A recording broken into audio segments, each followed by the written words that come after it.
नमस्कार दोस्तों, आप सभी का स्वागत है आरडी अकाउंट के पार्ट 2 में।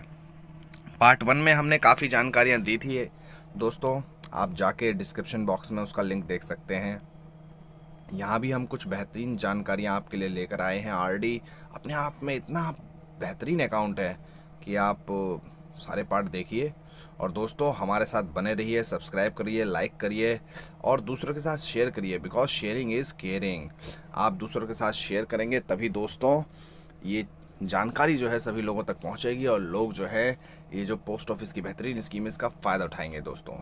इसका सबसे पहली बात जो अब इस वीडियो में नज़र आ रही है कि कस्टमर जो है 100 रुपये के डिनोमिनेशन से एडवांस डिपॉजिट कर सकता है 6 महीने के लिए। और अगर वो ऐसा करता है तो उसे 10 रुपये का छूट मिल जाता है। देखिए दोस्तों, यानी कि 100 रुपये का अगर उसका डिनोमिनेशन है, किसी का अगर 1000 का खाता है तो हम सीधे कह सकते हैं कि भैया 6 महीने का करने पे उसको 100 रुपये की छूट मिलेगी।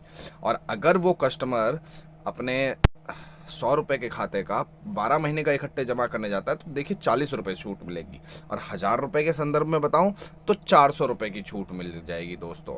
और अगर 5000 का किसी का अकाउंट है तो 60,000 उसके 12 महीने के डिपॉजिट होते हैं तो उसके 60,000 नहीं लिए जाएंगे, उल्टा 58,000 ही लिए जाएंगे। तो दोस्तों इसका मतलब ये है कि हम जो आरडी के ऊपर इंटरेस्ट है वो तो हम ले ही रहे हैं, साथ में हम सीधा सीधा साल भर का इकट्ठा जमा करके सीधा स्ट्रेट बोनस एक तरीके से अपने खाते में और प्राप्त कर रहे हैं, जो हमें पैसा कम देना पड़ रहा है।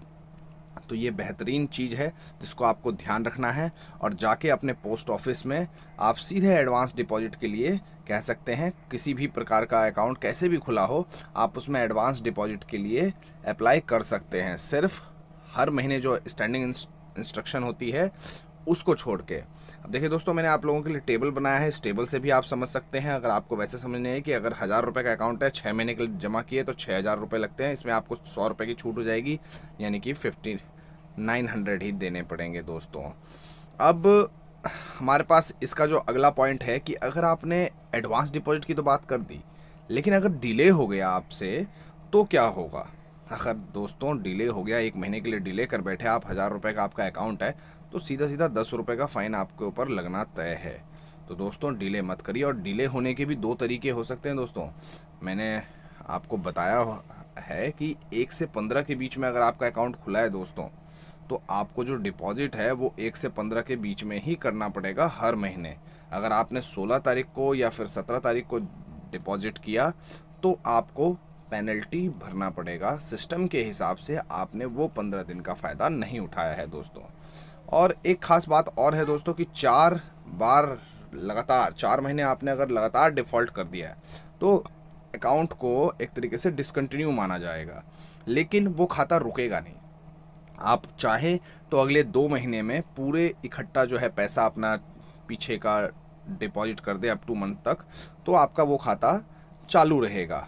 लेकिन अगर आप किसी प्रकार से 6 महीने तक डिसकंटिन्यू कर बैठे तो दोस्तों ये खाता आप दोबारा डिपॉजिट इसमें किसी भी प्रकार से नहीं कर सकते और आपको ये खाता फिर मैच्योरिटी के बाद ही मिलेगा। या 3 साल का इसका लॉकअप पीरियड है, अगर आपने 3 साल पूरे नहीं हुए हैं तो आपको 3 साल तक वेट करना पड़ेगा दोस्तों। तो ये सब बातें जो जानकारी जो है आपको होनी चाहिए आरडी अकाउंट में, ताकि आप आरडी अकाउंट का सही से फ़ायदा उठा सके।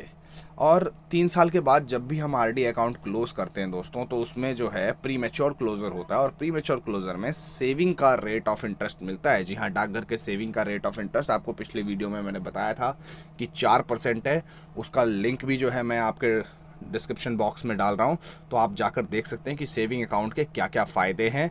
और 4% इंटरेस्ट है, किसी भी बैंक से ज़्यादा है दोस्तों। और दोस्तों एक और बात है कि अगर एडवांस डिपॉजिट अगर आप कर देते हैं आरडी अकाउंट में, जो हमारी लास्ट लाइन थी, तो दोस्तों जब तक वो एडवांस डिपॉजिट की समयावधि ख़त्म नहीं होती तब तक आप अकाउंट को क्लोज़ नहीं कर सकते हैं। और दोस्तों एक ख़ास बात ये है कि आप इसमें लोन भी ले सकते हैं। जी हाँ, ये बिल्कुल सच है। और ख़ास बात यह है कि इसमें अगर आपने 1 साल तक जमा कर दिए तो आप लोन के लिए एलिजिबल हो सकते हैं। आप हाफ विड्रॉल कर सकते हैं, यानी कि जितना पैसा आपका जमा हुआ है उसका आधा पैसा आप जो है लोन के रूप में ले सकते हैं। और लोन का इंटरेस्ट दोस्तों वो ज़्यादा कुछ नहीं होता। आप जो है लोन के अमाउंट को और विद इंटरेस्ट जो है एक साथ पे कर सकते हैं और इक्वल मंथली इंस्टॉलमेंट में भी पे कर सकते हैं। इसका इंटरेस्ट रेट जो है, जो आरडी का इंटरेस्ट रेट उस समय प्रिवेल हो रहा होगा आपके अकाउंट का, प्लस उसमें 2% जो है वो सरकार आपसे ब्याज लेगी। लेकिन दोस्तों अगर आप लोन नहीं पे कर पाते टिल मैच्योरिटी और आप चाहते हैं कि भैया मैच्योरिटी पे ये पैसा का क्या होगा, तो आपको चिंता की ज़रूरत नहीं है। आप सीधा सीधा ये पैसा जो है आपके क्लोजर अमाउंट में से एडजस्ट हो जाएगा दोस्तों, यानी कि आम के आम गुठलियों के दाम।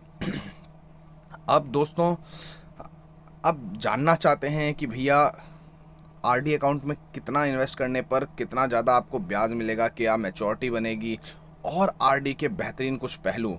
तो दोस्तों हमारे साथ बने रहिए, हमारा नेक्स्ट पार्ट जारी होगा। Big thank you for your watching, please like and subscribe. जय हिंद।